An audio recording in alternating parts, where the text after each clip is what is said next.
The contents of this program may not necessarily represent the views of Ummah Channel.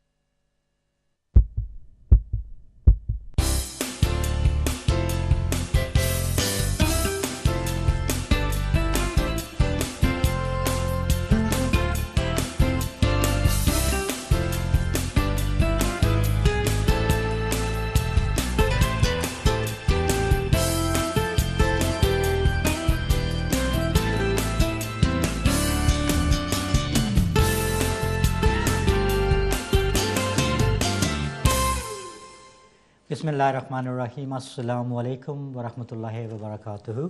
मैं हूं शकील सलाम और आप देख रहे हैं प्रोग्राम हमारी सेहत। ये प्रोग्राम हर हफ्ते इसी वक्त आपके लिए पेश किया जाता है। इस प्रोग्राम में सेहत के हवाले से बातचीत की जाती है, माहिरीन सेहत को दावत दी जाती है, वो इस प्रोग्राम में शामिल होते हैं और एक ख़ास मौजू पे, एक ख़ास टॉपिक पे बात करते हैं और फिर आपको भी मौका दिया जाता है कि आप इस प्रोग्राम में शामिल हों, फ़ोन करें या ईमेल के ज़रिए हमें अपने सवालात भेजें और माहिरीन से आज के मौजू के हवाले से, आज के टॉपिक के हवाले से बात करें। आज हम बात करने जा रहे हैं ब्लीडिंग डिसऑर्डर के हवाले से, खून के बहने के बारे में बात करेंगे। ये क्या वजह होती है, क्यों खून बहता है और अगर ये खून बहता है तो इसकी क्या वजूहात हो सकती हैं और इसकी क्या ट्रीटमेंट है और किस किस्म की ये मुख्तलिफ जो डिसऑर्डर है उस पर बात करेंगे। और मेरे साथ आपके जाने पहचाने इस प्रोग्राम में पहले भी शामिल हो चुके हैं। मेरी मुराद डॉक्टर सुनील गुप्ता है। अस्सलाम वालेकुम एंड वेलकम जी। अस्सलाम वालेकुम। क्या हाल है आपका जी? बहुत बढ़िया, आप ठीक हैं? बिल्कुल ठीक ठाक। आप इससे पहले भी आए थे और हमने बड़ी ब्लड कैंसर पर बात की थी और लोगों ने बड़ा पसंद किया था। आज दोबारा हमने आपको दावत दी है, तो थोड़ा सा बताइए कि जब हम ब्लड डिसऑर्डर की बात करते हैं तो इससे हमारी क्या मुराद है? जो खून बहने की बात करते हैं तो इससे हमारी क्या मुराद है?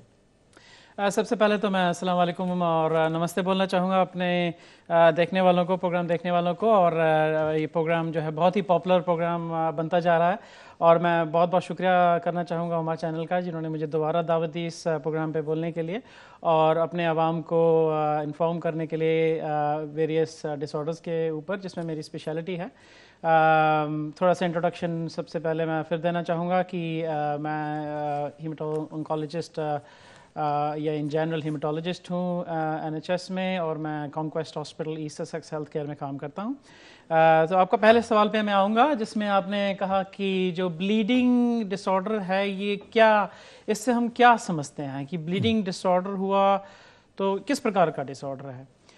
तो ब्लीडिंग जो है, जैसे आप देखते हैं कि कई बारी आपको आपने हल्की सी आपको इंजरी हुई, आपका कोहनी लग गई चेयर से या कोहनी आपकी जो है वो दीवार पे लग गई या नॉक हो गई, आपको बड़ा सा ब्रूज आ गया या एक ब्लड कलेक्शन सा आ गया, एक जिसे हीमेटोमा बोलते हैं, ब्लड वहाँ कलेक्ट हो गया, या लाल धब्बे छोटे छोटे आते जा रहे हैं मेनली लेग्स पे या हमारे आर्म्स पे, नाक से खून आ रहा है, नक्सीर जिसे बोलते हैं, या एपिस्टैक्सिस इंग्लिश में है, काला जो हमारा जो स्टूल है वो ब्लैक हो गया है, इसमें ब्लड आ रहा है, या लाल खून आ रहा है यूरिन के अंदर, और जो एक लेडीज़ के अंदर जिसे हम मीनोरेजिया इंग्लिश में बोलते हैं, या पीरियड्स के समय हैवी ब्लीडिंग होना। तो ये सारे एक मैनिफेस्टेशंस हैं ब्लीडिंग डिसऑर्डर के कि ये क्यों एक्सेसिव ब्लीडिंग हो रही है। क्योंकि जनरली क्या होता है, तो ब्लीडिंग जब भी होती है इंजरी के बाद वो ब्लीडिंग रुक जाती है, लेकिन ब्लीडिंग डिसऑर्डर में ब्लीडिंग नहीं रुकती और एक्सेसिव ब्लीडिंग या तो लंबे समय के लिए होती है या फिर ज़्यादा क्वांटिटी में होती है। बिल्कुल ठीक है जी। मैं आपको बता देता हूँ कि इस वक्त डॉक्टर सुनील गुप्ता हमारे साथ मेहमान हैं। ब्लीडिंग डिसऑर्डर पर बात हो रही है और आपसे भी बात होगी, तो आइए कुछ तस्वीरें भी हम आपको दिखाएंगे और उसके साथ साथ हम बात करेंगे ब्लीडिंग डिसऑर्डर के हवाले से। तो पहली तस्वीर मैं आपको दिखाना चाहता हूँ, अगर आप पहली तस्वीर देखें तो वो स्क्रीन पे आएगी। तो ये जो ब्लीडिंग डिसऑर्डर है, जैसे किसी को छुरी लग जाती है या कोई काट लेता है, तो ये भी इसी में शामिल होता है ब्लीडिंग डिसऑर्डर? बिल्कुल, जैसे आप किचन में काम कर रहे हैं, आपने तरकारी सब्जी काटी या कुछ भी काम किया और एकदम से ब्लड जो है वो आपका ब्लीडिंग शुरू हो गया। तो ये तस्वीर इस वक्त हमारे पास स्क्रीन पे आ रही है, तो ये क्या है जी? ये हाँ जी, तो मैं यहाँ पे पहले ये बताना चाहूँगा कि पहला आधा घंटा जो है इस प्रोग्राम का, हम लोग ब्लीडिंग के जो डिफरेंट कारण हैं, जो मेन प्रॉब्लम्स हैं, क्यों ब्लीडिंग एक्सेसिव होती है, उसके ऊपर एक्सप्लेन करने में हम थोड़ा लगाएंगे कि ये ब्लीडिंग एक्चुअली क्यों एक्सेसिव होती है। तो सबसे पहले नॉर्मल ब्लीडिंग की बात करते हैं। यहाँ पे जो हमारे जो 3 इम्पॉर्टेंट जो हमारे एलिमेंट्स हैं ब्लड के अंदर ब्लीडिंग को रोकने के लिए, उनमें से सबसे ज़्यादा इम्पॉर्टेंट है प्लेटलेट्स। ये बहुत छोटे छोटे पार्टिकल्स होते हैं हमारे ब्लड के अंदर जो बोन मैरो में प्रोड्यूस होते हैं और उसके बाद ये ब्लड में सर्कुलेट करते रहते हैं, और जहाँ पे भी ब्लीडिंग होती है वहाँ पे वो इकट्ठे हो जाते हैं और वहाँ पे एक प्लग बना देते हैं जिससे ब्लीडिंग वहाँ पे रुक जाती है। लेकिन वो ब्लीडिंग जो है उस समय तो रुक जाती है, लेकिन उसको पक्का करने के लिए, उसको मजबूत करने के लिए हमारे को कुछ फैक्टर्स की ज़रूरत होती है, जिसमें से एक बहुत बड़ा फैक्टर है जिसे कहते हैं वॉन विलिब्रैंड फैक्टर। और उसके अलावा हमारे पास 13 किस्म के, can you imagine 13 factors are there in a blood which actually help in consolidating this clot. So I'll take us to the next picture. एक और पिक्चर है, वो हम आपको दिखाएंगे और आपको बता दें कि ये जो बड़ी कॉम्प्लिकेटेड सी पिक्चर है ये। बिल्कुल, मैं इस पे ज़्यादा समय नहीं लगाऊंगा क्योंकि जैसे आपने बताया शकील भाई कि ये थोड़ा कॉम्प्लिकेटेड है और आम जनता के लिए समझना इसको मुश्किल होगा और समझने की इतना ज़रूरत भी नहीं है। लेकिन ये सिर्फ बताने के लिए है कि किस प्रकार से एक फैक्टर दूसरे फैक्टर में कन्वर्ट होता है, दूसरा फैक्टर तीसरे फैक्टर में कन्वर्ट होता है, और अल्टीमेटली जो ब्लड है, जो क्लॉट है, वो पक्का हो जाता है और ब्लीडिंग वहाँ पे हमेशा के लिए रुक जाती है। तो ये 3 फैक्टर्स जो हैं, 3 चीज़ें जो हैं हमारे ब्लड में एलिमेंट्स, उन पे हम आज एम्फेसिस करेंगे, जिसमें एक हो गया प्लेटलेट, दूसरा हो गया वॉन विलिब्रैंड फैक्टर, और उसके अलावा ये जो 13 फैक्टर्स हैं उनमें से जो मेन 2 फैक्टर्स हैं, जिसमें फैक्टर 8 और फैक्टर 9, फैक्टर 8 और फैक्टर 9, इनके ऊपर बात करेंगे। जो 3 डिसऑर्डर्स हैं, इन फैक्टर्स की कमी की वजह से या डिसऑर्डर की वजह से हमारे को एक्सेसिव ब्लीडिंग होती है। बिल्कुल ठीक है जी, और ये तस्वीरें आपने देख ली। अब चलते हैं, प्रोग्राम को आगे बढ़ाते हैं, और मैं आपको बता देता हूँ कि इस वक्त डॉक्टर सुनील गुप्ता हमारे साथ हैं। खून के बहने के हवाले से हम बात कर रहे हैं, जैसे कि उन्होंने कहा कि अगर नाक से खून आए, कहीं आपको किचन में काम करते हुए काट जाए हाथ या कोई जिस्म का हिस्सा, इसके साथ साथ बहुत सी जो डिफरेंट टाइप्स की ब्लीडिंग होती हैं, ख़ास तौर पर औरतों की ब्लीडिंग का भी जिक्र उन्होंने किया है, और कभी कभी ये कोई नीला सा निशान सा पड़ जाता है जिस्म पर, क्या ये भी ब्लीडिंग का एक हिस्सा होता है? बिल्कुल, इसको हम अपनी टेक्निकल भाषा में ब्रूज बोलते हैं। तो कई बार हम डॉक्टर के पास जाते हैं, बोलते हैं कि हमारे को ये नीले धब्बे पड़ रहे हैं, तो इनको हम बोलते हैं इजी ब्रूजेबिलिटी, इजी ब्रूजिंग। अब आप मेरे पास कुछ पिक्चर्स हैं जिसमें मैं दिखाऊंगा कि ये तो होंठ का है, जी बिल्कुल, क्या ये ब्रूजेस है या ये ब्रूजेस नहीं है, ये हमारे मुंह में जो है ब्लड ब्लिस्टर्स हैं, और ये हमारे को गम से ब्लीडिंग हो रही है मरीज को। ये मेनली जो प्लेटलेट की कमी की वजह से ये ब्लीडिंग होती है, जिसमें आप देख रहे हैं कि होठ के ऊपर ब्लीडिंग हो रही है, टंग से ब्लीडिंग आ रही है, और देखिए जैसे ये छोटा बच्चा है, इसकी ब्लीडिंग जो है वो दोनों आंखों की तरफ उसको काले धब्बे हैं और इसमें हीमेटोमा हुआ है, और उसको हेड पे भी, उसके माथे पे भी जो है वो हीमेटोमा हुआ है। तो ये थोड़े से पिक्चर्स हैं जिसमें हम ब्लीडिंग दिखा रहे हैं। मेरे ख्याल से एक और पिक्चर होगी इसके बाद जिसमें ब्लीडिंग का हुआ, जिसमें देखिए इस बच्चे को नाक से ब्लीडिंग हो रही है।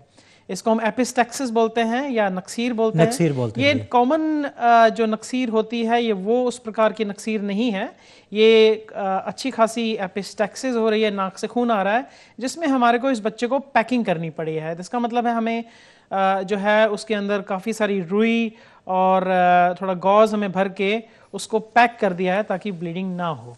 इस पे हम बात करेंगे कि ये ब्लीडिंग जो है किन कारणों की वजह से होती है, और स्पेशली जो बच्चों में इस प्रकार की ब्लीडिंग होती है उसका क्या कारण है, उस पे हम नेक्स्ट टॉपिक डिस्कस करेंगे। बिल्कुल जी, और आज ब्लीडिंग डिसऑर्डर पे बात हो रही है। सुनील गुप्ता हमारे साथ मेहमान है, माशाल्लाह लंदन से इस वक्त तशरीफ़ लाए हैं और आपसे बातें करना चाहते हैं। अगर आप कोई सवाल पूछना चाहते हैं तो टेलीफोन लाइन खोल दी गई है, आप फ़ोन कर सकते हैं, और इसके साथ साथ ब्लीडिंग के हवाले से कोई आपके जहन में सवाल है अपने बारे में, ख़ानदान के हवाले से, तो आप बात कर सकते हैं।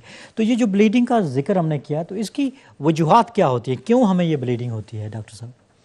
ठीक है, अब हम लोग जो हैं, जो मेन हमारे डिजीज़ हैं या जो एबनॉर्मेलिटीज़ हैं जिसकी वजह से ब्लीडिंग होती है, तो वैसे तो बहुत सारे कारण हैं शकील भाई इसमें ब्लीडिंग होने के, लेकिन जो कॉमनेस्ट 3 कारण हैं आवाम के अंदर जो बीमारियां पाई जाती हैं उसके ऊपर हम लोग डिस्कस करेंगे। और मैं सबसे पहले जो टॉपिक डिस्कस करूंगा उसको बोलते हैं ITP। अच्छा, ये ITP क्या होता है जी? ये तो बड़ा, इसका ज़ाहिर पूरा नाम होगा क्योंकि ये तो आपने बिल्कुल, तो इसका पूरा नाम है इम्यून थ्रोम्बोसाइटोपेनिक परप्यूरा। काफ़ी कॉम्प्लिकेटेड सा नाम है, आप जैसे सुन पा रहे हैं, लेकिन मैं इसको सिंप्लीफाई करके बताऊंगा कि इसमें जो थ्रोम्बोसाइटोपेनिया का जो मतलब होता है, उसका मतलब है कि प्लेटलेट्स की क्वांटिटी कम हो जाना। एक तस्वीर भी हमारे पास है, हम देखते हैं उसको भी। ये क्या है जी? ये है परप्यूरा, इसको हम परप्यूरा बोलते हैं, जिसमें हल्के हल्के धब्बे, बड़े ही जिसे पिन पॉइंट किस्म के धब्बे पड़ जाते हैं स्किन के ऊपर, और इसको हम परप्यूरा बोलते हैं। ये बहुत कॉमनली देखा गया है ITP के अंदर, और इसी वजह से इसका नाम भी हमने इम्यून थ्रोम्बोसाइटोपेनिक परप्यूरा रखा है। परप्यूरा का मतलब जैसे आपने पिक्चर में देखा, थ्रोम्बोसाइटोपेनिक का मतलब कि प्लेटलेट कम हो जाना, और इम्यून का मतलब है कि ये जो कारण है, जो वजह है इस चीज़ की, वो है हमारे इम्यूनिटी में प्रॉब्लम आ जाना। बिल्कुल, तो ये काफ़ी कॉमन है ये जो बीमारियां हैं अपने ख़ास तौर पर अपनी कम्युनिटी में, बच्चों में ज़्यादा या बड़ों में? बहुत आपने इसका ये जो सवाल बहुत अच्छे आपने पर्टिनेंट पूछा। इसका मैं आपको बताऊंगा कि इसमें कम्युनिटी का या किसी रेस का होना कोई लाजमी नहीं है कि एक पर्टिकुलर रेस में ज़्यादा है या एक पर्टिकुलर कम्युनिटी में ज़्यादा है। ये इक्वली हर रेस में ये बीमारी देखी गई है। अच्छा। ये बीमारी बच्चों में थोड़ी ज़्यादा होती है और बड़ों में थोड़ी कम होती है। जो अच्छी बात यह है कि बच्चों में जब ये बीमारी होती है तो इसके ठीक होने के चांसेस जो हैं कंप्लीट रिकवरी के बहुत ज़्यादा होते हैं। अच्छा, इसकी क्या वजह है? बच्चों में क्यों ये रिकवरी के चांसेस ज़्यादा होते हैं बड़ों के मुकाबले में? बिल्कुल, तो इसमें जो हम लोग पहले कारण पे जो इसका जो वजह है उसके ऊपर डिस्कस करते हैं। जैसे मैंने बोला इम्यून थ्रोम्बोसाइटोपेनिक परप्यूरा है, तो इसमें इम्यून सिस्टम हमारा डिसरेगुलेट हो रहा है कहीं ना कहीं। अच्छा। तो इसमें हमने देखा गया है कि जनरली ये जो चीज़ शुरुआत होती है इसकी, वो शुरुआत होती है एक किसी भी इन्फेक्शन से। तो कोई इन्फेक्शन हुआ, जैसे बच्चे को कोई वायरल इन्फेक्शन हुआ या किसी भी प्रकार के, जनरली वायरल इन्फेक्शन देखे गए हैं, लेकिन बैक्टीरियल इन्फेक्शन भी हो सकता है। तो 2 या 3 हफ्ते के बाद, जब इस वायरल इन्फेक्शन के बाद जो हमारी एंटीबॉडीज़ बनती हैं हमारे बॉडी में इम्यून सिस्टम की वजह से, वो एंटीबॉडीज़ वायरस को तो हटाती ही हैं, लेकिन अनफॉर्चुनेटली क्या होता है कि वो एंटीबॉडीज़ हमारे प्लेटलेट्स को भी डिस्ट्रॉय कर देती हैं, और उस वजह से थ्रोम्बोसाइटोपेनिया या प्लेटलेट के क्वांटिटी में कमी आ जाती है, और बच्चे को ये नाक से ब्लीडिंग, छोटे छोटे धब्बे आ जाना या बड़े ब्रूजेस आ जाना, या गम से ब्लीडिंग होना या टंग से ब्लीडिंग होना, ये शुरू हो जाता है। क्योंकि इम्यून सिस्टम जो है बच्चों का ज़्यादा एक्टिव होता है, वो इस इम्यून जो डिसरेगुलेशन है उसको इरेडिकेट कर पाते हैं।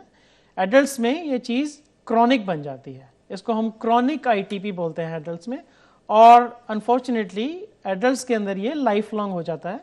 बच्चों में ये 80% चांसेस है कि अपने आप ही तकरीबन 5 या 6 हफ्ते के अंदर प्लेटलेट काउंट अपने आप ही ऊपर आने शुरू हो जाते हैं या ठीक हो जाते हैं, और बच्चे को कोई ब्लीडिंग नहीं होती है, और बहुत सारा चांसेस रहते हैं इन बच्चों के अंदर ये बीमारी दोबारा लौट के नहीं आती है। बिल्कुल जी, और जी हाँ, ये सिलसिला जारी रहेगा। बहुत से सवाल हम डॉक्टर साहब से भी करेंगे। अगर आप भी इस प्रोग्राम में शामिल होना चाहते हैं, खून के बहने की वजूहात मालूम करना चाहते हैं, इसकी ट्रीटमेंट पर बात करना चाहते हैं, या आपके जहन में कोई सवाल है, चाहे बच्चों के हवाले से है, बड़ों के हवाले से है, औरतों के हवाले से है, तो ये मुख्तलिफ़ किस्म की जो ब्लीडिंग डिसऑर्डर हमारे जिस्म में होता है, हमारी कम्युनिटी में है, उसकी क्या वजूहात हैं, क्या उसके कारण हैं, और कैसे हम अपने आप को इससे प्रिवेंट कर सकते हैं, क्या प्रिवेंट किया जा सकता है या नहीं, इसकी भी बात करेंगे। ट्रीटमेंट पर भी थोड़ा जोर देंगे, और इसके साथ साथ आपके सवालात भी लेंगे। टेलीफोन लाइन खुल चुकी हैं, एक स्क्रीन पर नंबर आ रहा है, आप उस नंबर पर फ़ोन कर सकते हैं, और अगर आपके लिए मुनासिब है तो आप ईमेल कर सकते हैं health@ummachannel.tv। तो डॉक्टर सुनील गुप्ता, इससे पहले प्रोग्राम को आगे बढ़ाएं। माशाल्लाह आप कंसल्टेंट हैं और लंदन के एक हॉस्पिटल में काम करते हैं। तो अब कुछ सवाल भी आ रहे हैं और लंदन से हमारे साथ एक सवाल आया है जो वो लाइव तो नहीं जाना चाहते। उन्होंने कहा कि सवाल उनका ये है कि जब प्रेगनेंसी के दौरान ब्लीडिंग होती है तो नाक से जो ब्लीडिंग प्रेगनेंसी के दौरान कुछ लोग कह रहे हैं कि नाक से जो ब्लीडिंग होती है, नाक से ब्लीडिंग होने की वजह क्या है? देखिए, जो नाक से ब्लीडिंग होती है आपने काफ़ी कॉमनली देखा होगा, स्पेशली बच्चों में नाक से ब्लीडिंग हो जाती है, और वो हमेशा ज़रूरी नहीं है कि वो आईटीपी ही हो।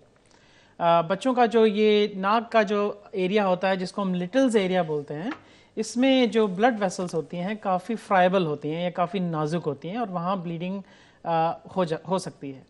जो दूसरा कारण एडल्ट्स में देखा गया है बारी बारी एपिस्टेक्सिस होने का, जिसमें आईटीपी या ब्लड कैंसर या कोई भी क्लॉटिंग डिसऑर्डर नहीं है, वो है ब्लड प्रेशर का बहुत ज़्यादा हाई हो जाना, या जिसे आप हाइपरटेंशन या हाई ब्लड प्रेशर बोलते हैं, वो भी एपिस्टेक्सिस का कारण हो सकता है। प्रेगनेंसी में कोई ऐसा लाजमी नहीं है कि नाक से ब्लीडिंग हो। अगर ब्लीडिंग हो रही है तो हमें वो चेक करना पड़ेगा कि क्या प्रेगनेंसी के दौरान प्लेटलेट कम तो नहीं हो गए हैं। प्रेगनेंसी के दौरान प्लेटलेट कम हो जाते हैं। ये प्रेगनेंसी में हम लोग जिसे प्रेगनेंसी इंड्यूस्ड थ्रोम्बोसाइटोपिनिया भी बोलते हैं, वो ज़्यादा इतना ख़तरनाक चीज़ नहीं है। जनरली ये 3rd ट्राइमेस्टर के आसपास होता है और प्लेटलेट उसमें बहुत ज़्यादा कम नहीं होते हैं, और जैसे ही प्रेगनेंसी ओवर हो जाती है, जब डिलीवरी हो जाती है, तो प्लेटलेट्स काउंट्स अपने आप ऊपर आ जाते हैं और वो दोबारा ऐसा प्रॉब्लम नहीं होती है। लेकिन अगर थ्रोम्बोसाइटोपिनिया या लो प्लेटलेट काउंट ज़्यादा है या बहुत पहले पकड़ा गया है, तो फिर उसको हमें आगे इन्वेस्टिगेट करना पड़ेगा कि वो क्या ये प्रेगनेंसी में आईटीपी हुआ है या ये कुछ और वजह है, जिसमें काफ़ी और वजह भी हो सकती हैं। बहुत से हमारे बहन भाई जानना चाहते हैं कि ब्लीडिंग की जब आप बात करते हैं चाहे वो नाक की हो या उंगली के काट जाने की वजह से हो, जैसे आपने कुछ तस्वीरें दिखाई हैं, तो इस ब्लीडिंग को रोका कैसे जा सकता है, कैसे ये रुकती है? तो इस पे हम बेसिकली हमें फिर ट्रीटमेंट का अगर हम जिक्र करें कि आईटीपी का जो ट्रीटमेंट है वो क्या है, तो अगर जैसे एक नक्सीर हो रही है या आपको नाक से खून आ गया है या नॉर्मल एपिस्टेक्सिस है, तो बेसिकली आपकी जाहिर सी बात है कि आप अपना जो नाक का जो ये बिल्कुल टॉप दोनों नॉस्ट्रल्स हैं उनको आप पिंच कर सकते हैं, और ये पिंच करने से जो माइल्ड एपिस्टेक्सिस होता है या माइल्ड नक्सीर होती है ये वहीं रुक सकती है। इसके अलावा आप आइस पैकिंग कर सकते हैं ना इसके ऊपर, नोज़ के ऊपर आइस के 2-3 क्यूब्स लेके उसको कपड़े में लगा के अपनी नोज़ पे रख सकते हैं, उससे भी जो है वो ब्लीडिंग रुक सकती है। अगर उसके बाद भी ब्लीडिंग नहीं रुक रही है तो फिर हमें ऑफ कोर्स हॉस्पिटल जाना पड़ेगा। हॉस्पिटल में जनरली वो क्या करते हैं कि अगर बहुत सीवियर ब्लीडिंग हो रही है और नहीं रुक पा रही है तो वो पैकिंग करते हैं। जैसे हमने पिक्चर में देखा था कि एक बच्चे को काफ़ी नोज़ में, अगर हम वो पिक्चर दोबारा दिखा पाएँ तो पिक्चर जो बच्चे को नोज़ पैकिंग की हुई थी, तो पैकिंग से, नोज़ पैकिंग से ब्लीडिंग ये रुक जाती है। लेकिन मैं यहाँ आवाम को अलर्ट करना चाहूँगा यहाँ पे कि अगर आप देख रहे हैं कि बच्चे को ब्लीडिंग बारी बारी हो रही है और नहीं रुक रही, जैसे आप पिक्चर देखें, ये बच्चे को आपने देखा कि नोज़ पे ये पैकिंग की हुई है, हालांकि वो पैकिंग के थ्रू भी उस बच्चे को ब्लीडिंग हो रही है, तो ये बड़ा टिपिकल सा आईटीपी का बच्चा है जिसमें उम्र भी तकरीबन ठीक ठाक है, उसी उम्र के है जिस उम्र पे आईटीपी होता है, तकरीबन 5 से और 10 साल के बीच में। तकरीबन हर 1 लाख बच्चे में 4 बच्चों को हर 1 लाख बच्चे में 4 बच्चों को आईटीपी का इंसिडेंस देखा गया है। तो ये नोज़ पैकिंग हॉस्पिटल में एक्सीडेंट इमरजेंसी में नोज़ पैकिंग कर सकते हैं। बिल्कुल। अच्छा, हमारी बहन दोबारा पूछना चाह रही हैं कि उनको 6 माह से वो प्रेग्नेंट हैं और प्रेगनेंसी की वजह से 6 माह हो चुके हैं उनको, तो नाक से काफ़ी ब्लीडिंग आ रही है, तो कैसे इसके कोई साइड इफ़ेक्ट या कोई बच्चे पे असर तो नहीं पड़ सकता? अगर ये पहले उनको कभी भी नक्सीर नहीं हुई है, एपिस्टेक्सिस नहीं हुआ है और प्रेगनेंसी के दौरान ही उनको ये हो रहा है और लगातार हो रहा है, रोज़मर्रा पे उनको ब्लीडिंग हो रही है, तो मैं चाहूँगा कि ये इन्वेस्टिगेशन कराएं। इसमें हमें जो इसमें हम इसी दौरान हम आईटीपी के इन्वेस्टिगेशन जो होते हैं उसका भी जिक्र कर लेते हैं। तो जो उसमें इन्वेस्टिगेशंस है वो है फुल ब्लड काउंट। जिसमें हमें प्लेटलेट काउंट का नंबर देखना है, हीमोग्लोबिन देखना है और वाइट सेल काउंट देखना है। इसके अलावा हम और चेक करेंगे, जिसमें हम किडनी फंक्शंस चेक करेंगे और लिवर फंक्शंस चेक करेंगे। प्रेगनेंसी के दौरान लिवर फंक्शंस पे भी इफेक्ट होता है, जिसको हम कई बार हेल्प सिंड्रोम बोलते हैं। वो उस टॉपिक पे हम आज जिक्र नहीं कर रहे हैं, तो अगर मैं उस टॉपिक पे जिक्र करना शुरू करूंगा तो फिर थोड़ा हम लोग डाइग्रेस कर जाएंगे अपने टॉपिक से। चलिए ठीक है जी। तो लेकिन मेरा जो मैसेज है वो ये है कि प्लीज इन्वेस्टिगेट करवाएं, फुल ब्लड काउंट देखें कि क्या है। और आइए लंदन चलते हैं। लंदन में हमारी एक बहन इस वक्त टेलीफोन लाइन पर मौजूद है। अस्सलाम वालेकुम बहन। वालेकुम अस्सलाम। जी अस्सलाम वालेकुम। वालेकुम अस्सलाम। हाँ जी, आवाज़ हम तक नहीं पहुंच रही मेरे ख्याल में। मैं जी अस्सलाम वालेकुम। वालेकुम अस्सलाम जी। अस्सलाम वालेकुम। हाँ जी डॉक्टर जी, मैं ਪੁੱਛਣਾ ਸੀ ਮੇਰੇ ਨਾ ਜਿਸ ਤਰ੍ਹਾਂ ਨੱਕ ਦੀ ਜਿਹੜੀ ਬਲਗਮ ਆ ਸਾਰੀ ਗਲੇ ਨੂੰ ਜਾਂਦੀ ਆ, ਨੱਕ ਨੂੰ ਨਹੀਂ ਆਉਂਦੀ ਤੇ ਇਸ ਤਰ੍ਹਾਂ ਹੁੰਦੀ ਜਿਸ ਤਰ੍ਹਾਂ ਕਿ ਵਾਈਟ ਬੋਲ ਬਣੇ ਹੁੰਦੇ ਆ। ठीक। लेस जी तो फिर वो सांस वाली नाली में आ जाती है तो फिर सांस रुक जाता है। सो कब से ये आपको है? ये काफी देर से ही है। तो मैं बहन ये समझ रहा हूँ कि आप बोल रही हैं कि आपको बलगम आ रही है और गले में जो है ना, तो ये इसमें खून तो नहीं आ रहा है बलगम में? खून कभी कभी नाक में खून आता है, जैसे नाक की चीज जो नाक में आती है ना वो नहीं आती, नाक में नहीं ना आती, गले में जाती है सारी। अच्छा, तो ये आप मेरे ख्याल से जो आप बोल रही हैं वो ये कहना चाह रही हैं कि आपकी जो नक्सीर है, जो नाक से खून आता है वो नाक से ना आके गले में चला जाता है। हाँ जी हाँ जी। ठीक है ना? ठीक है। तो ये फिर आपने इन्वेस्टिगेशन कराया है, आपने प्लेटलेट चेक कराए हैं आपने? कोई नहीं चेक किए, डॉक्टर कहते वैसे ही आसमा प्रॉब्लम आ, तो पर मैं वॉक नहीं कर सकती जिस तरह। और ये कब से हो रहा है आपको प्रॉब्लम ये नक्सीर की? 2-3 साल से है। 2-3 साल से? 2-3 साल। और कोई ब्लीडिंग नहीं होती आपको? कोई चकत्ते नहीं आ रहे हैं? कोई ना गले में ना वाइट से बोल आते हैं जो बलगम होती है, तो वो सांस वाली नालियों में फंस जाती है तो सांस हो जाता है। ठीक है बहन, बहुत बहुत शुक्रिया आपका फ़ोन करने का। मेहरबानी, जज़ाकल्लाह खैर। प्रोग्राम देखते रहिएगा, इंशाल्लाह बात करेंगे। तो ये जो नाक की बजाय जो गले में खून आने की जो वजह है ये क्या हो सकती है? और बहन कह रही है इन्होंने इन्वेस्टिगेशन वगैरह तो नहीं करवाया, तो क्या आप रिकमेंड करेंगे कि ये करवाएं, कुछ इलाज इसका ज़रूरी है? जी बिल्कुल। मुझे जहाँ तक अभी तक इनकी बात से ये पता लगा है कि इन बहन को हो सकता है कि क्रॉनिक साइनोसाइटिस की प्रॉब्लम है, जिसमें उनके साइनसेस में इन्फेक्शन है और वो क्रॉनिक बन गए हैं। अच्छा। जिसमें एलर्जिक साइनोसाइटिस करके भी एक चीज़ होती है। और अगर आपके साइनसेस में इन्फेक्शन चलती रहेगी तो उसमें हल्का सा जो है ब्लीडिंग आना हो सकता है कि उसमें ब्लीडिंग आ जाए। और वो ब्लीडिंग क्योंकि आप जैसे गला अगर आप ऊपर करेंगे या सोएंगे तो जाहिर सी बात है जो ब्लड है वो नाक से होता हुआ गले में चला जाएगा। और लेकिन फिर भी मैं यहाँ बोलूँगा कि इन्वेस्टिगेशन ज़रूरी है। दोबारा से यहाँ प्लेटलेट हमें चेक करने हैं, प्लेटलेट काउंट कितना है, और उसके बाद हम आगे इसको देखेंगे कि क्यों ऐसे हो रहा है। और मैं एक चाहूँगा कि एक एक्सरे, इनका जो पैरानेजल साइनसेस के जो एक्सरे हैं जिसमें हमें साइनसेस है, जिसमें फ्रंटल साइनस, स्फीनोइड साइनस, तो एक साइनस का एक्सरे लेना यहाँ पे ज़रूरी है। यहाँ से मैं शुरुआत करूँगा इनके इन्वेस्टिगेशन की। बिल्कुल ठीक है जी।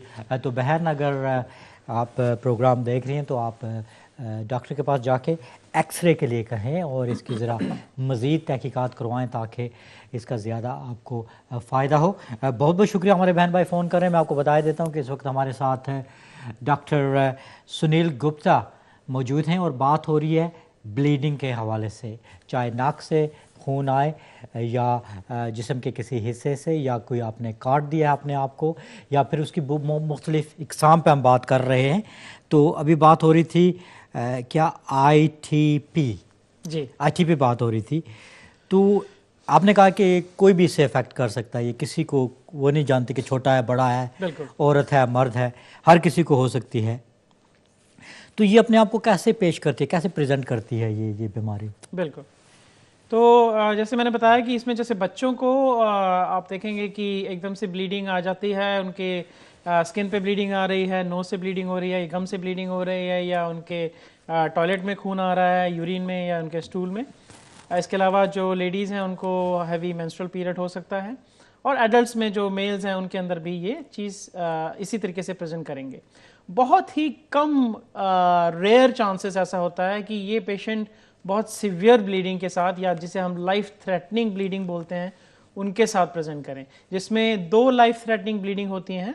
जिसमें एक तो हमारे दिमाग के अंदर खून निकल गया स्पॉन्टेनियसली, ब्लड में ब्रेन में हैमरेज हो गया, या फिर हमारे को बहुत ज़्यादा हमारे जो स्टमक है या गैस्ट्रोइंटेस्टिनल ट्रैक्ट जिसे हम बोलते हैं वहाँ हैवी ब्लीडिंग हो गई जिसमें जान का ख़तरा रह सकता है। लेकिन फॉर्चुनेटली आईटीपी में बहुत ही रेयर चांसेस होता है, अबाउट 1% चांस होता है कि पेशेंट इस तरीके से प्रेजेंट करे।